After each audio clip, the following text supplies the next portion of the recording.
Alrighty, so this is Nick from JTech. What we're going to be doing today is measuring the kingpin inclination, and what that's going to do is measure our bushings and our suspension on the kingpin, making sure that there's not too much gap in between it and it's holding the truck steady as it should.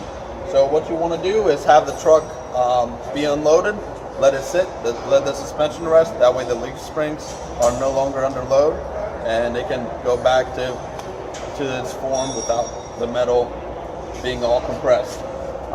What you're going to do is lift it up after you let it settle, and you want to roll it in neutral, that way it completely settles, not roll it in quick or anything like that. As you see, it's on the lift right now. You just want to lift it off a little bit, and then we have our dial indicator set on the top of the kingpin. What we're trying to see is if there's any vertical play. So how we're going to test the vertical play, we're going to use our tire spoon. And when you use your tire spoon, you want to use it right under the tire. Try not to shimmy it side to side. And what you want to do is lift up on it and try to be as centered as possible and read what the vertical play is. So vertical play on new kingpins out of the factory should be between 2 and 12 thousandths. On used and broken in bushings, it should be from 2 thousandths all the way up to 40 thousandths. Even though it's 40 thousandths, it's a very minute change. If it's out of specs, in one measurement, it doesn't have to be only in lateral, it can be in vertical. If any of those measurements are off, it's due for replacement. Alright guys, so now what we're going to be doing is we're going to see the lateral play, basically camber wise, in and out, see if that bushing is moving.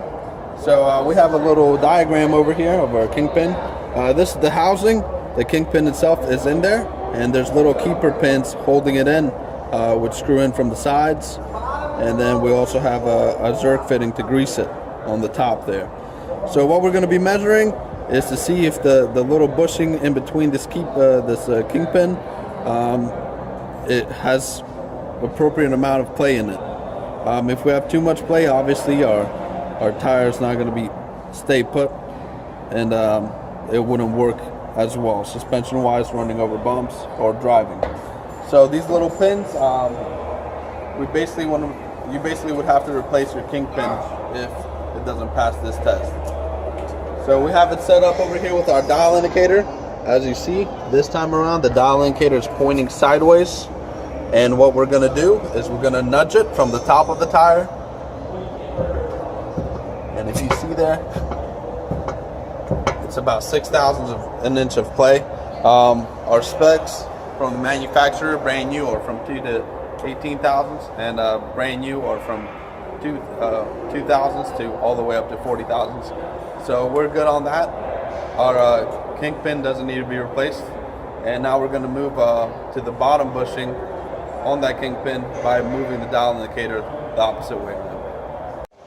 Alright guys, so now we're going to be checking the bottom of our kingpin, making sure those keeper pins are properly working, not too wore out, and also that kingpin and everything is working as it should.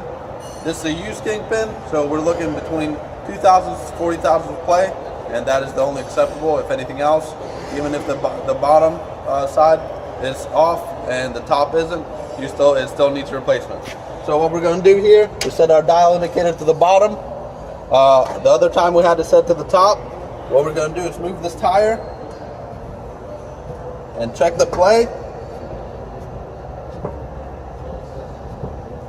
Alright, the highest we've probably gotten was 7 to 8 thousandths.